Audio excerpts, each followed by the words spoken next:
On Monday, Syria marked the one-year anniversary of the end of a brutal dictatorship. Thousands took to the streets, and a military parade was held in the capital, Damascus, to celebrate the moment when former President Bashar al-Assad was deposed by Islamist rebels. His regime fell to a lightning offensive led by the current President Ahmad al Sharaa. It was hoped that the end of Syria's 14-year civil war would bring relief and a measure of prosperity to the country, but rebuilding, reconstruction, that has barely begun. Well, for more, I'm joined now by Zedoun Alzoubi, governance and peace-building expert at Lugard, and I hope I pronounced that correctly. That's a think and do take focused on international development processes in the Middle East and Africa. It's good to have you on the program tonight. I understand as well that you were in Syria only a few days ago. You're the person to talk to tonight. I mean, what did you experience there? What is the atmosphere there now 1 year after Assad? Good evening. Thanks for receiving me today. Actually, I was 3 days or 4 days ago. I'm traveling back tomorrow. I have visited Syria for 15 times so far. The last time I spent 45 days. I toured 12 out of 14 governorates, some of them a couple of times. I met all components, Kurds, Arabs, Christians, Alawites, Druze, Sunnis, all communities. It's not easy to say how is Syria right now, because Syria is serious, different Syrias. But I can say the following thing. After the bloody incidents in Sweden and in the coastal areas, March and July, I can see that the curve is going up. I've seen like it is more secure than before.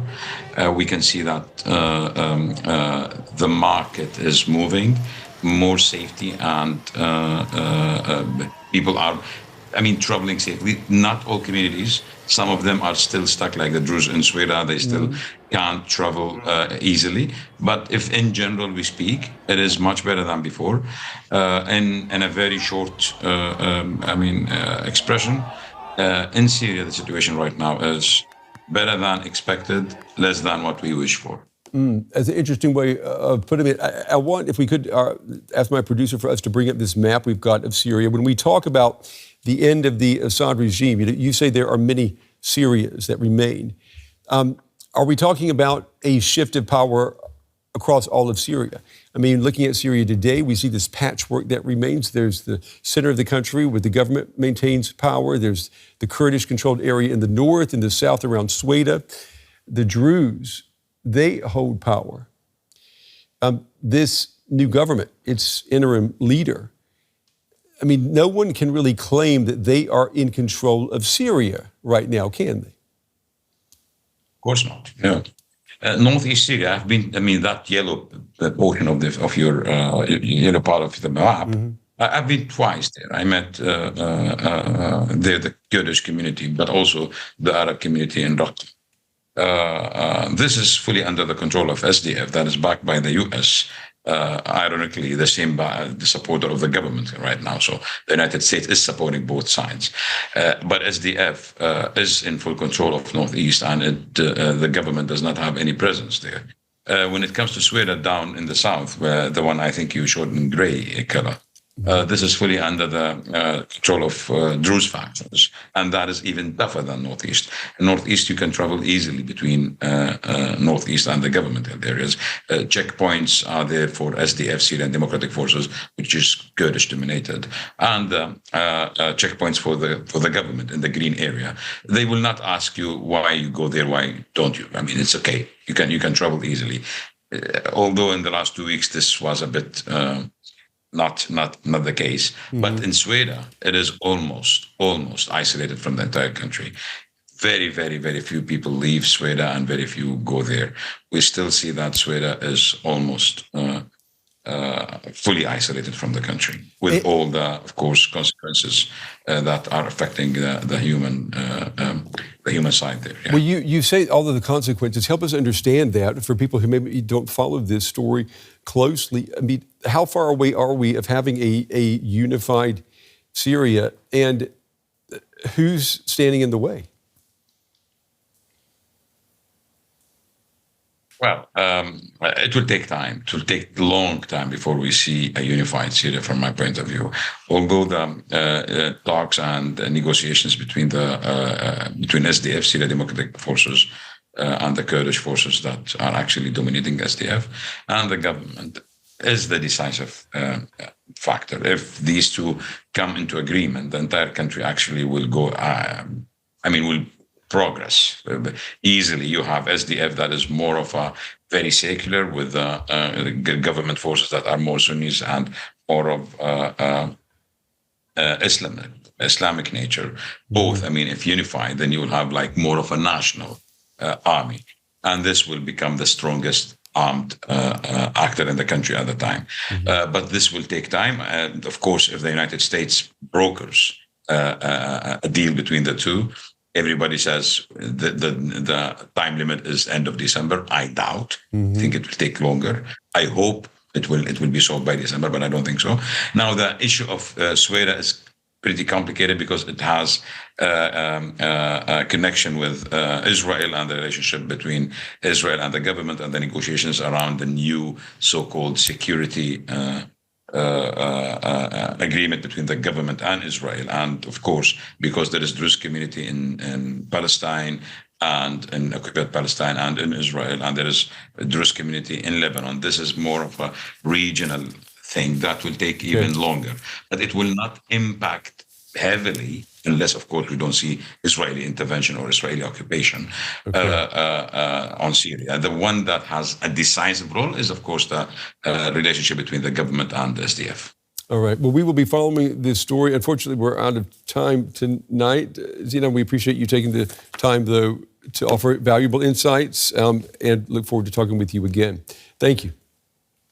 Well, I'm joined now by Suzanne Ehlers. She's Executive Director of USA for UNHCR. That is the official U.S. fundraising partner of the UN Refugee Agency. Suzanne, it's good to have you with us.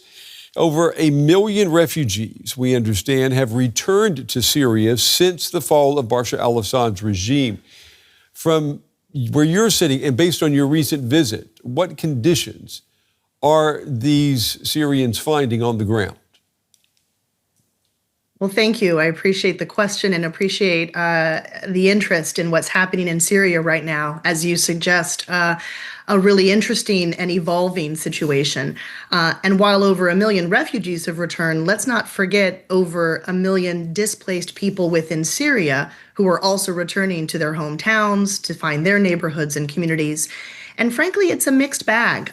It's a landscape of devastation, let's be sure. Driving in the suburbs of Damascus, it's apartment building after factory, after warehouse, after apartment building, reduced to rubble in most instances, incredible dust in the air, really very little visible sort of life and community still left in some of these towns.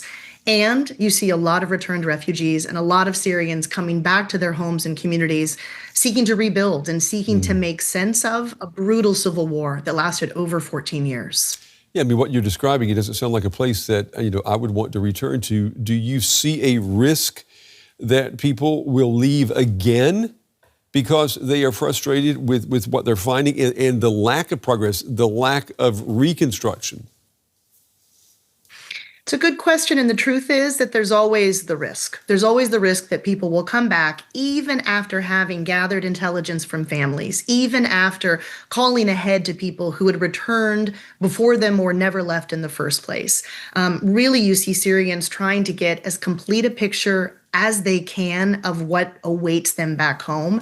The risk is there, and I want to remind everyone, you don't start over after 14 years overnight.